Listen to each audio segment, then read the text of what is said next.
The Billionaire's Dilemma. Vincent Sterling stood at the floor-to-ceiling windows of his office on the 52nd floor, watching Seattle's skyline fade into twilight. At 34, he had built Sterling Innovations from a college dorm project into a global leader in renewable energy technology. His company was valued at $12 billion. He owned properties on 3 continents. Forbes had named him one of the most influential entrepreneurs under 40. Yet none of it mattered right now. The board is unanimous, Vincent, his lawyer, Gregory Thompson, said from across the mahogany desk. They want you married before they approve the merger with Fujimoto Industries.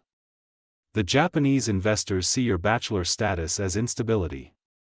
They believe in family values, tradition, and commitment. Vincent turned from the window, his emerald eyes cold and calculating. Marriage is an outdated social construct.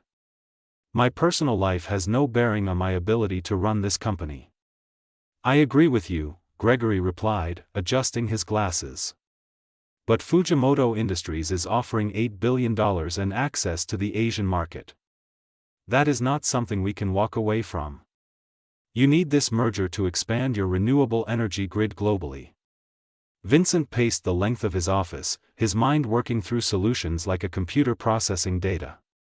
He had spent the last decade avoiding emotional entanglements. After his college girlfriend had betrayed him by stealing his initial designs and selling them to a competitor, he had learned a valuable lesson. Trust was a luxury he could not afford. Love was a chemical reaction that clouded judgment. Business was clean, logical, and predictable. Find someone, Vincent said finally. Someone who needs something I can provide. Make it a business transaction. Clear terms, defined duration, mutual benefit. Gregory nodded slowly. I may have someone. A former colleague mentioned a situation. A young woman, excellent reputation, facing a family medical crisis. She might be open to an arrangement. The desperate choice. Olivia Chen sat in the sterile waiting room of Seattle General Hospital, her hands clasped tightly in her lap. The fluorescent lights buzzed overhead, and the smell of disinfectant made her stomach turn. She had been living in this hospital for the past 3 weeks, watching her mother fight stage 4 pancreatic cancer.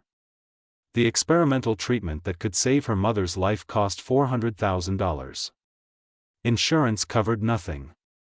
Olivia had already sold her car, emptied her savings, and taken out every loan she could qualify for. She was still $300,000 short. Her phone buzzed. An unknown number.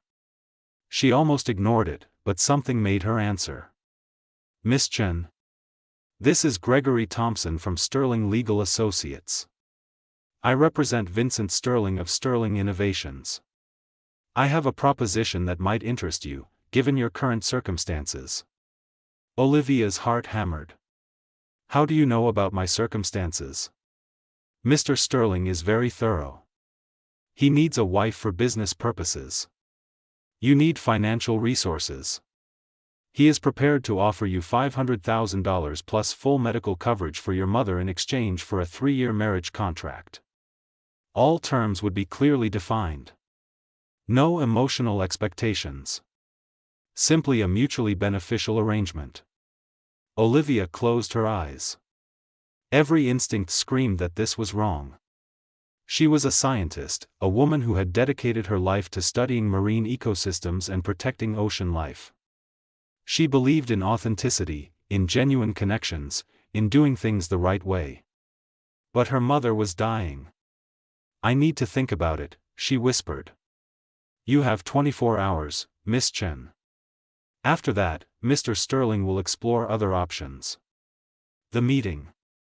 They met the next evening at a private restaurant overlooking Elliott Bay. Vincent arrived exactly on time, wearing a charcoal suit that probably cost more than Olivia's annual salary. He was handsome in a severe way, with sharp cheekbones, perfectly styled dark hair with hints of silver at the temples, and those startling green eyes that seemed to analyze everything they observed. Olivia wore the only professional dress she owned, a simple navy blue sheath that suddenly felt shabby in this environment. Vincent did not waste time on pleasantries. Gregory has explained the terms. 3 years. You will attend social functions as my wife. You will live in my home. In exchange, your mother receives the best medical care available, all debts are cleared, and you receive $500,000 upon completion of the contract. If you breach the terms, you forfeit everything. What exactly do you expect from me? Olivia asked, trying to keep her voice steady. Appearances. Nothing more. I need the board and investors to see stability. You provide that image. In private, we maintain separate lives. What about compatibility? What if we cannot stand each other? Vincent's expression did not change. Compatibility is irrelevant. This is not a real marriage. It is a business arrangement with clear parameters. Emotions will not be involved. Olivia looked at this cold, controlled man and felt a wave of sadness. He was clearly brilliant and successful, but something essential was missing. He had reduced human connection to a transaction, love to a contract. But her mother was in a hospital bed, fading away a little more each day. I want the medical treatment to start immediately, Olivia said quietly. Before the wedding. Agreed. Gregory will have the contracts ready tomorrow. We will marry at the courthouse in 3 days. He stood to leave, the meeting clearly over in his mind. Vincent, Olivia said, and he paused.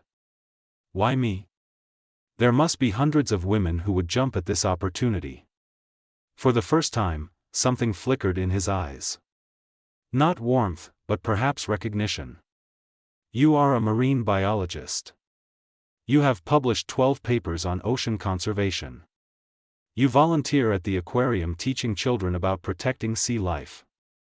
You have no social media presence seeking attention. You are authentic, which is rare. That authenticity will be believable to the people who matter. Also, you are desperate enough to agree but principled enough to honor the contract. That combination is valuable.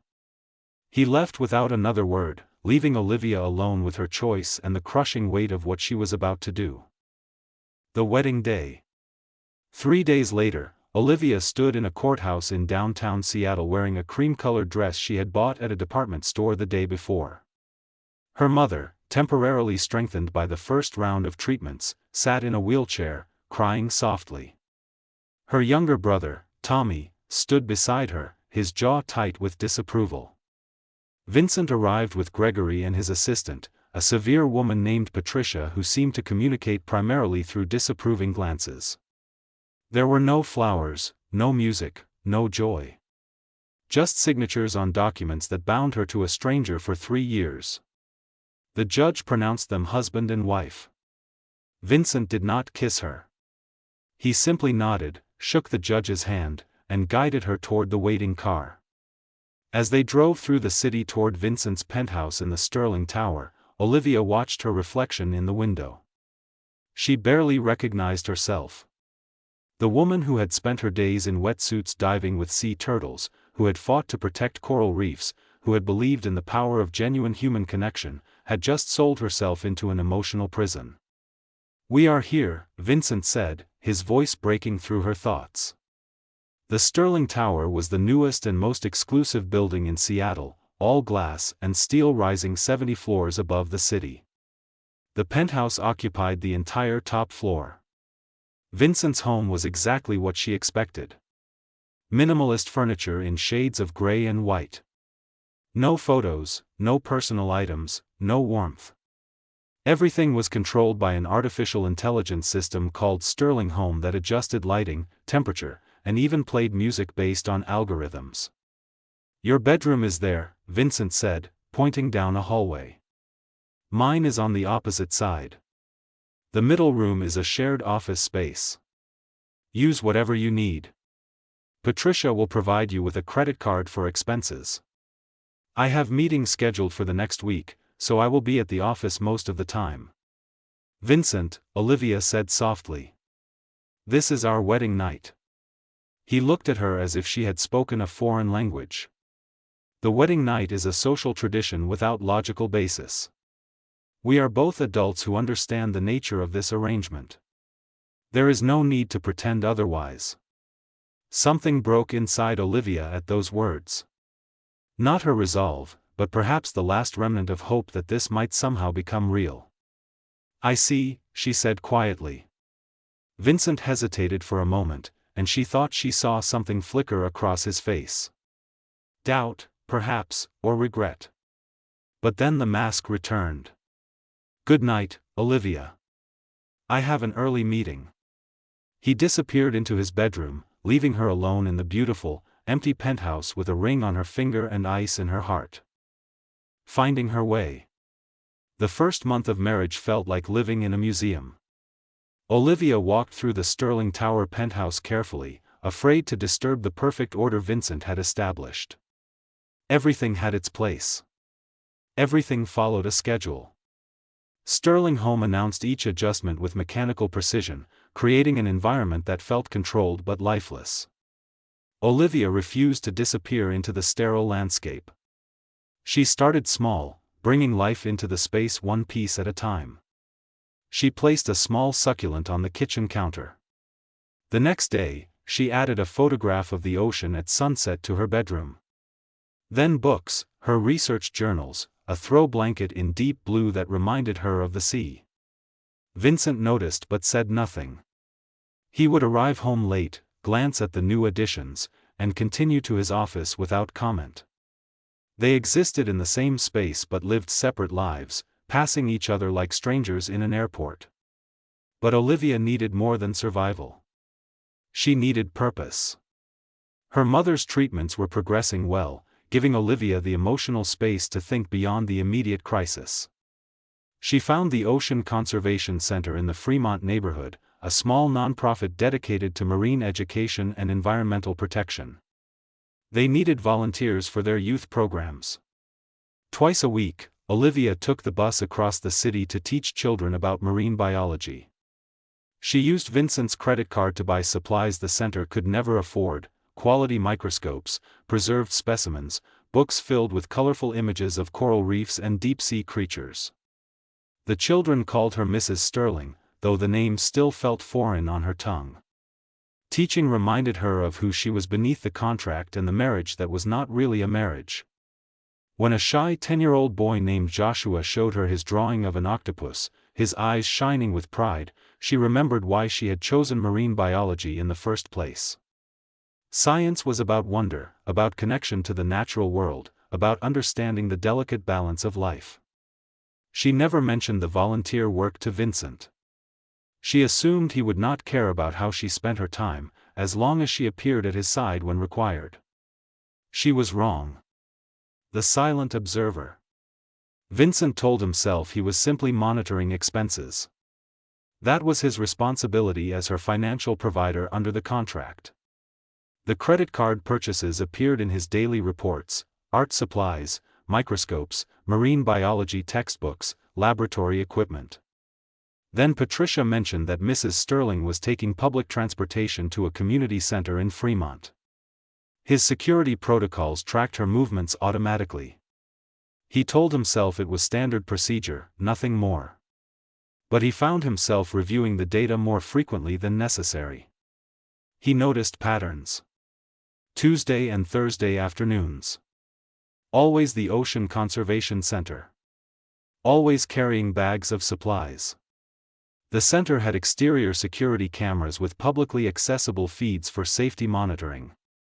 Vincent accessed them, telling himself he was ensuring her safety. What he saw made him pause. Olivia arrived with her bags, her face lit with genuine happiness.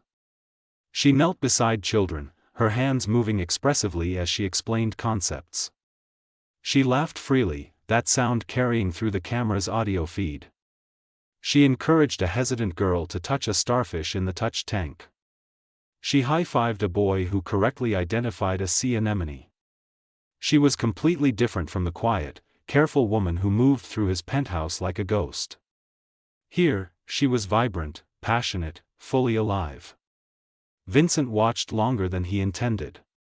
He noticed how she remembered each child's name, how she celebrated their small victories, how she created a space where curiosity was rewarded and mistakes were learning opportunities. She gained nothing from this work. No status, no networking opportunities, no career advancement. She did it simply because she cared. The observation troubled him. It did not fit into his understanding of human behavior as primarily self-interested. Olivia was acting against her own rational benefit, spending time and energy on children who could offer her nothing in return. He found himself checking the camera feeds more often, watching her teach, watching her connect with people in ways he had forgotten were possible. It became a habit he could not explain, like a glitch in his own carefully programmed life. The gala. 6 weeks after the wedding, Sterling Innovations hosted its annual charity gala at the Seattle Art Museum. The event raised funds for renewable energy projects in developing countries and served as a major networking opportunity for investors and politicians. Vincent had attended alone for the past 5 years, using the event as a business tool rather than a social occasion. This year, Olivia would accompany him. It would be her first public appearance as Mrs. Sterling.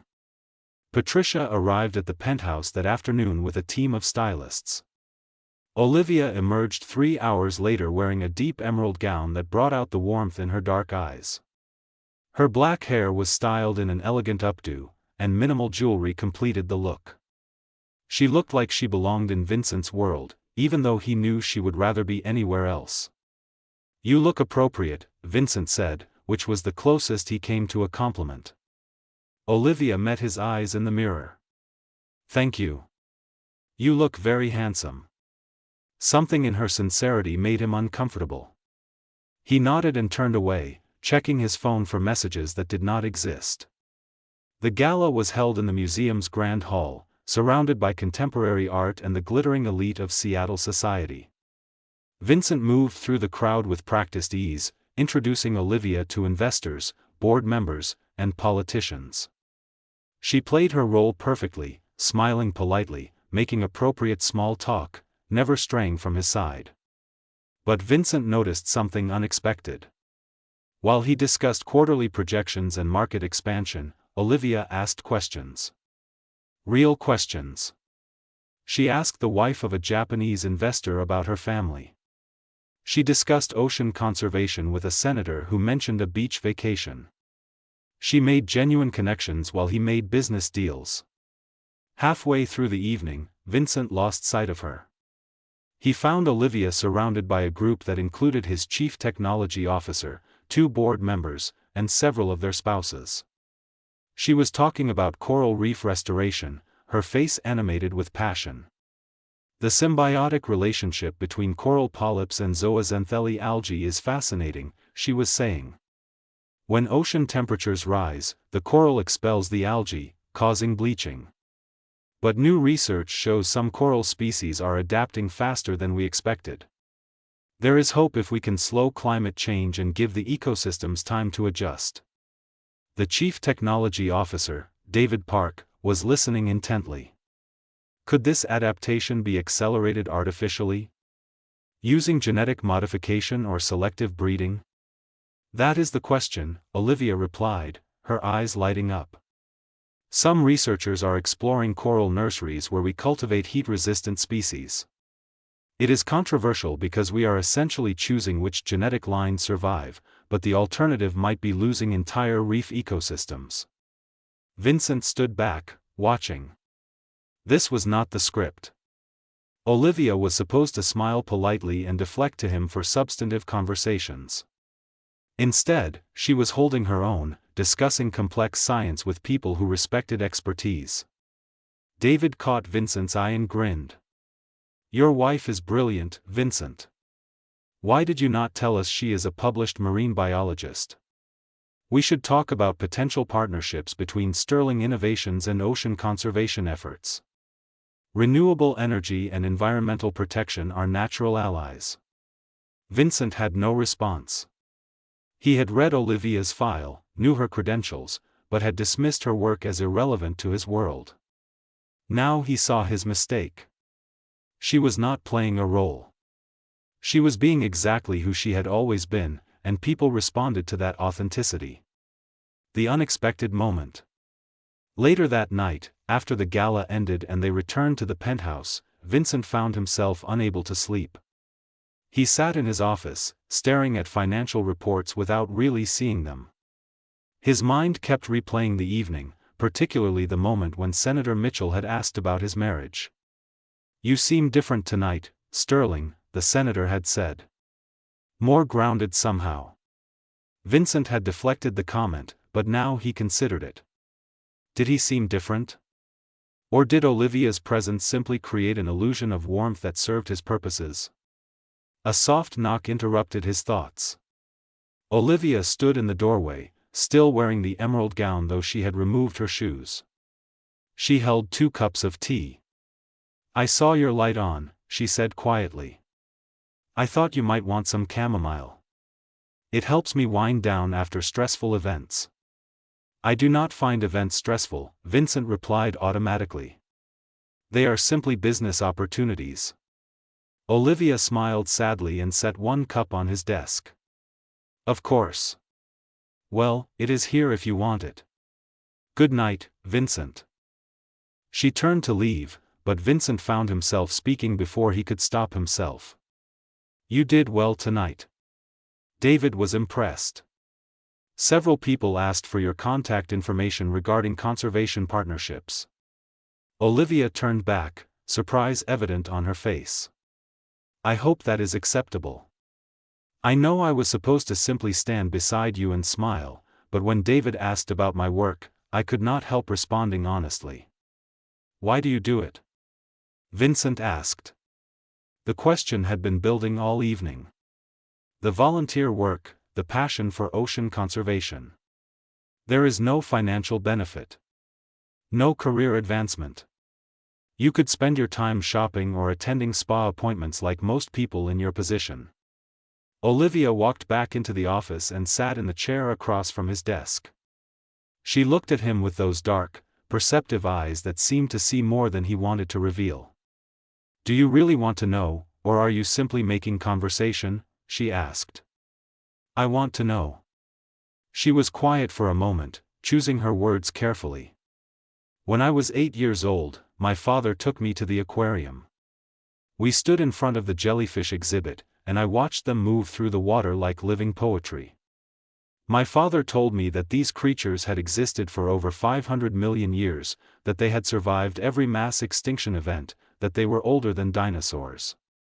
I realized then that we are part of something vast and ancient and incredibly fragile. That connection matters to me more than money or status. It gives my life meaning." Vincent stared at her. "But meaning is subjective. It has no measurable value." "Does everything need measurable value?" Olivia asked gently. "What about beauty? What about love? What about the feeling you get when you solve a problem that has been troubling you? Those things cannot be quantified, but they make life worth living. Love is a chemical reaction designed to ensure reproduction and offspring survival," Vincent said, but his voice lacked its usual conviction. "Beauty is simply symmetry that our brains find pleasing. Problem-solving releases dopamine. Everything has a biological explanation. You can explain how something works without explaining why it matters," Olivia replied. She stood up, her gown rustling softly. "Your chamomile is getting cold. Try to get some rest, Vincent.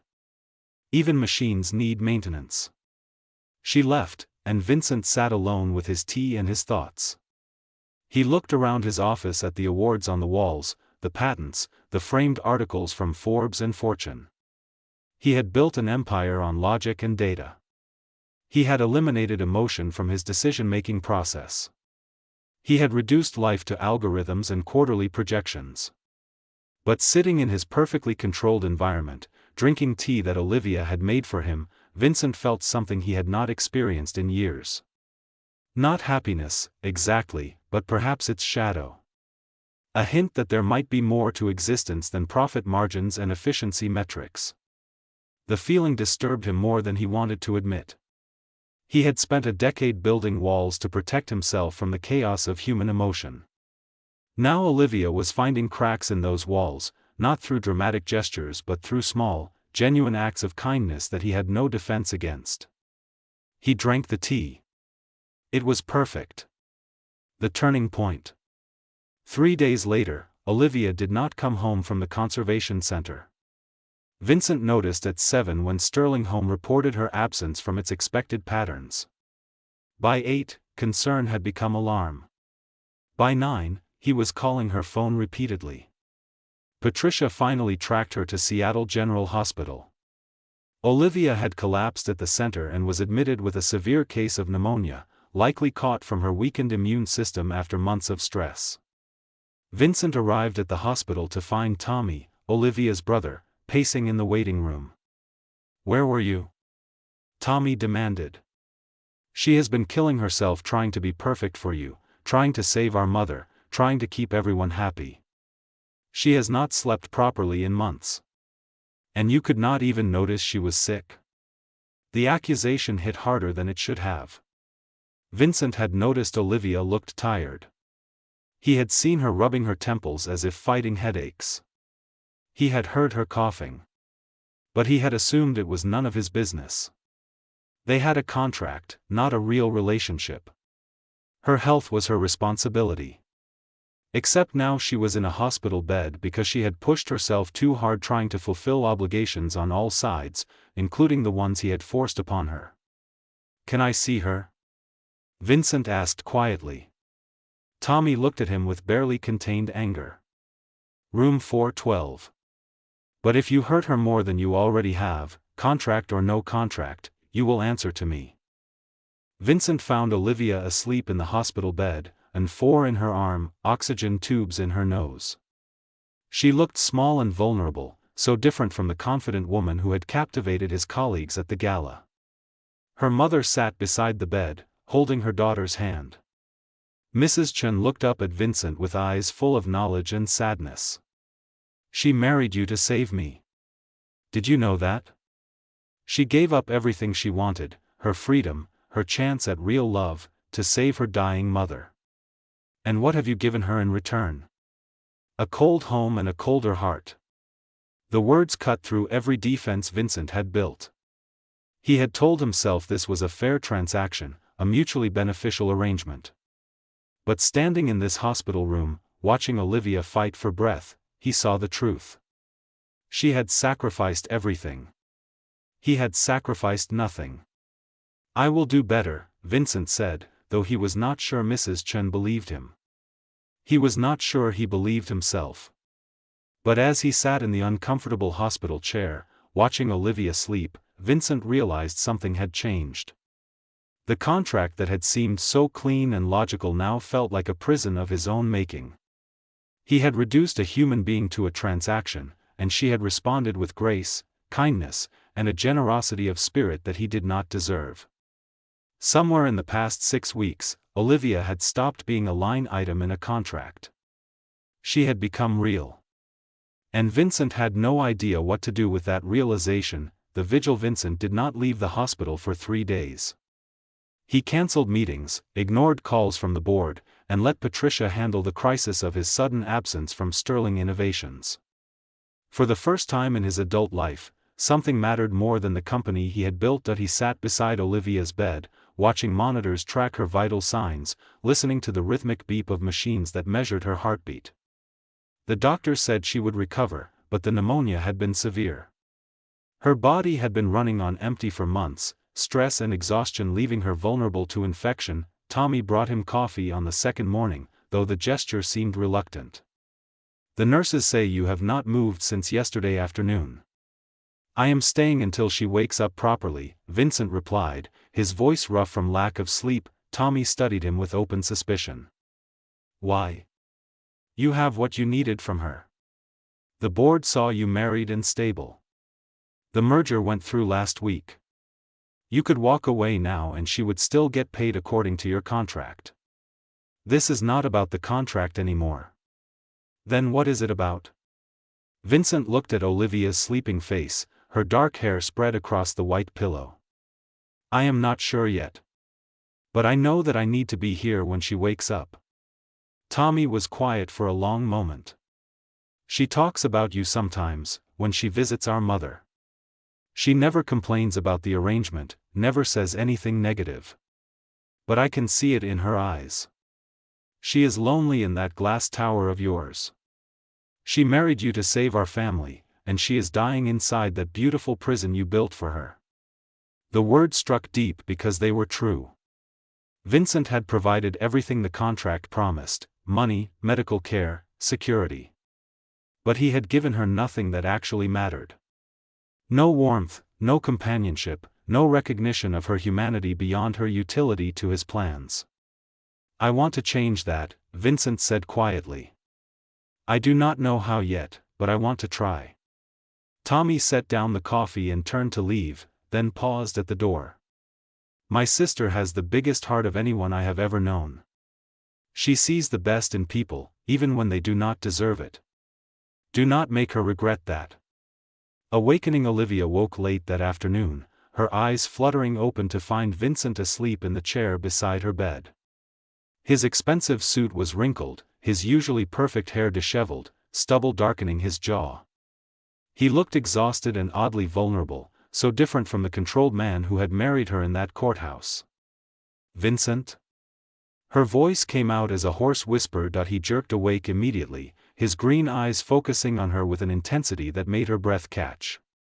You are awake. How do you feel? Should I call the nurse? Do you need anything? Water, she managed. He helped her drink, his hand steady as he held the cup to her lips. The gesture was so careful, so gentle, that Olivia felt tears sting her eyes. This was not the man who had told her on their wedding night that emotion was weakness. You have been here the whole time? She asked. Yes. The doctors said you would recover, but I needed to see for myself. He set down the cup and met her eyes. Olivia, I am sorry. Tommy was right. You have been carrying too much, trying to be perfect for everyone, and I never even noticed how much it was costing you. Olivia tried to sit up, and Vincent adjusted the bed for her, fluffing pillows with an awkward tenderness that would have been amusing if it were not so touching. It is not your fault, she said. I knew what I was signing up for when I agreed to the contract. I knew you did not want a real marriage. What I wanted and what I needed might be different things, Vincent replied. He pulled the chair closer to her bed. I spent the last decade convincing myself that emotion was weakness, that logic was the only reliable foundation for life.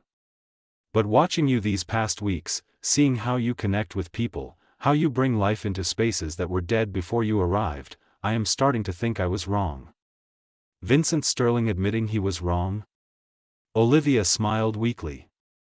The pneumonia must have been worse than I thought. I am clearly hallucinating. He surprised her by laughing, a real laugh that transformed his usually severe face. Perhaps you are a bad influence on me. I seem to be developing unpredictable behaviors. A nurse came in to check Olivia's vitals, shooing Vincent out of the room. When he returned 20 minutes later, he carried a small potted orchid. The gift shop options were limited, he said, placing it on her bedside table. But I remembered you like bringing plants into sterile environments. You did that to my penthouse. You made it feel less like a showroom and more like a home.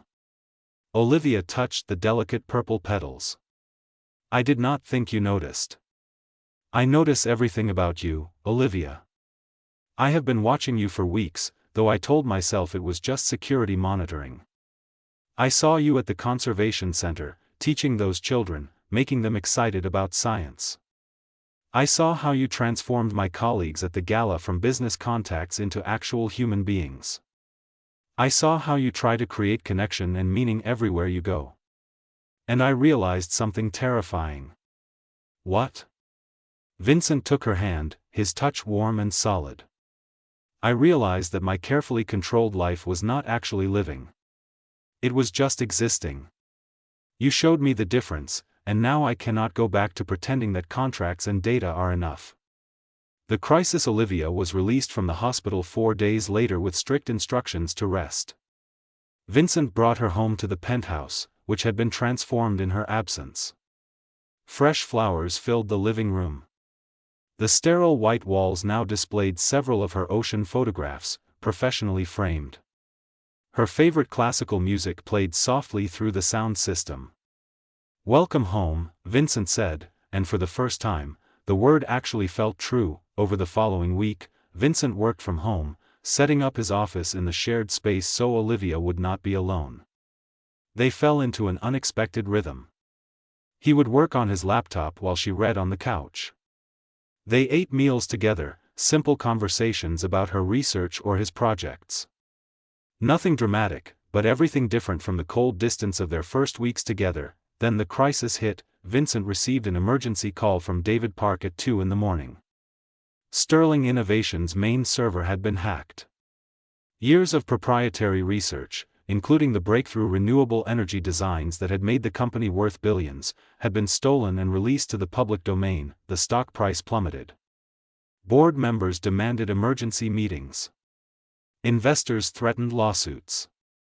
The carefully built empire that Vincent had spent 15 years creating was collapsing in real time. Olivia found him at dawn, still at his computer, his face gray with exhaustion and stress.